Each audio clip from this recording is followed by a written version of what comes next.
Hello and welcome to part 2 of keeping backyard broiler birds or meat birds. I do hope that you enjoy these videos and that they prove themselves to be very informative to you.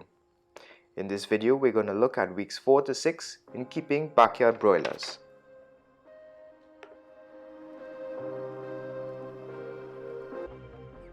It's week 4 and I think that I may have a potential problem on my hands. Now you've seen a couple chicks there. Pay attention to their rear ends. Oh, you seen that one who run there? What's different about him? Let's see.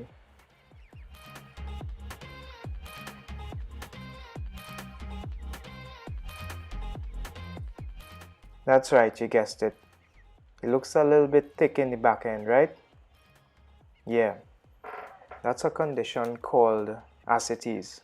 I don't think I'm pronouncing it properly, but to me it's a potential problem. I'll explain. Now these meat birds have a very rapid rate of growth, and when you keep feeding them a lot they grow rapidly and their heart and their lungs aren't able to keep up with it as a result. What happens is pulmonary hypertension, and that results in fluid collecting in the body, particularly in the abdominal cavity. You could see that looking like the swollen rear end, and it's often full of body fluids, and it puts a lot of pressure on the lungs and the internal organs, eventually resulting in the death of the bird. Now what I suspect may have caused this is that when we got the birds, we had a light on them and they fed day and night, so they ate constantly, and that may have led to them rapidly growing and probably developing the condition, because I saw some telltale signs of it a couple weeks ago, but I honestly did not know what it was until I decided to investigate further. And from the little that I understand about it, there is no known cure, apart from trying to slow their growth rate by using a feed that's less rich, and also by reducing the amount of times that you feed them each day.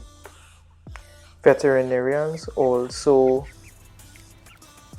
use a needle and withdraw that fluid that's in the body cavity, and that relieves the symptoms and puts less pressure on the organs, but only temporarily. And such is my dilemma. In addition to all of this, the chicks were being picked on by my other 4 Isa brown layer birds that I've had in the yard, so I've had to kind of keep them corralled in with some makeshift setup there. But I'm thankful that everyone is alive, and we'll see what happens in week 5. It is week 5, and I'm very grateful to see that all of my birds have survived this far. You could see them foraging on some 5 fingers or carambola fruit there, and that's one of the things that I've adjusted. I've gone from allowing them to free choice feed during the entire day to feeding them or concentrating the feeding more at the early morning and the late evening, and leaving them to forage for the entirety of the day. The result of this is that the birds have become a lot more fit. They aren't lazy, they aren't sitting around or being lethargic. They actively have to get up and look for their food. They have diversified their diet. Instead of just going and feeding on grain, they're eating fruit, they're eating grass, they're engaging in typical chicken behaviors in that they're preening, they're taking dust baths, they are, having a friendly tussle with each other ever so often. Now here's another shot of the birds during the hottest part of the day, and they're experiencing a little bit of heat stress there. So you see them panting and breathing very heavily. They're lying down, they're spreading out their wings, they're trying to get out of the sun, and this is something very important to look at. In week 3 I mentioned a little bit on what you can do in terms of locating the coop and feeding the birds to minimize heat stress. But if you take a look at the watering device, I have a couple ice cubes inside of there as well to help them cool down a little bit more. And the birds immediately recognize the change in temperature of the water, and they started to drink a lot more water to cool themselves down during the course of the day. So this is something that you'll have to pay attention to when you're keeping backyard broiler birds. And the effects of heat stress only worsen as the birds put on more size.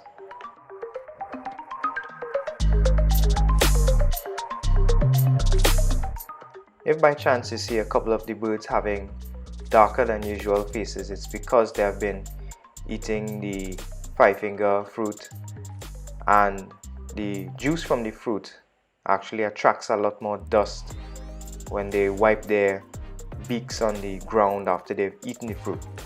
But all in all, I can't really complain. They've made it this far, they're alive, they're active, they're healthy. What more could I ask for? Here's a shot of them foraging, eating on grass during the day. They have the opportunity to run around, interact with each other, interact with a couple of the other older hens that I have. They're not sitting around in their waste whole day like what you see in a poultry farm. They're active, they're out there, and they're just being normal chickens. And here's where the quality of the meat improves. And it's all done without hormones, antibiotics, or any of the other additives that they give farm birds. It's week 6 and everything is good so far. Here's a shot of me opening up the feeder right before I let them out the coop in the morning. I have a shutter on it to keep the rats out at night. And my birds are now weighing in between 4 to 6.5 pounds, and I'm really happy to see that. I'm opening up the shutter and they're very excited to come out. Take a look at them. That's right. So the question would arise, how do I get them to go into the coop at night?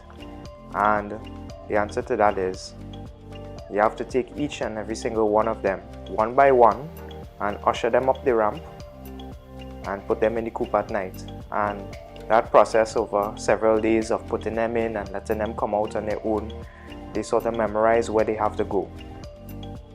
The next thing you may be wondering is, how do I keep the coop clean?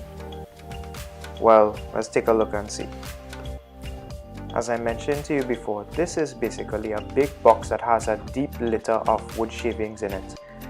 And what I do, it was a little bit difficult to film it one-handed, is I get a rake inside of there and I rake the wood shavings around, turning up the litter. Now you can see after so much weak sand, all that amount of waste that got caught up in it, it's pretty much looking spent. But I do this once a day. I turn it up, the litter back and forth with the rake, turning it up real nice, and then if need be, which applies to this case, I will add more wood shavings to sort of renew the efficacy of the litter. So I will not change all of this litter out until the birds are slaughtered. I'll just keep adding to it and just renewing it, because we're not really keeping the birds for that long. But after we slaughter all the birds, we give the cage a big general clean out, and we use all this litter now as manure. Now what you see me holding here is a biodegradable disinfectant known as TH4, and I just follow the manufacturer's instructions to dilute it, and I use a pump sprayer and I spray around and in the coop, all on the litter and all around the coop ever so often, like once a week, and that keeps down the flies and the odors that would build up in and around the coop as well. I'll make mention of the fact that not all white fowl are the same. There are many different breeds such as the Cornish Cross and the Cobb 500, so it's important to talk to your supplier as to which breed you're getting and to do your research as to what the requirements of maintaining these broiler birds are. Here it is. I have a little bit of wood ash, and that forms the dust bath I am giving them. Yep, we're in the home stretch right now, and I'm going to transition them over to finisher get them ready for slaughter, and keep you updated in part 3. This ends part 2 of this series on keeping backyard broilers. As always, thanks for watching.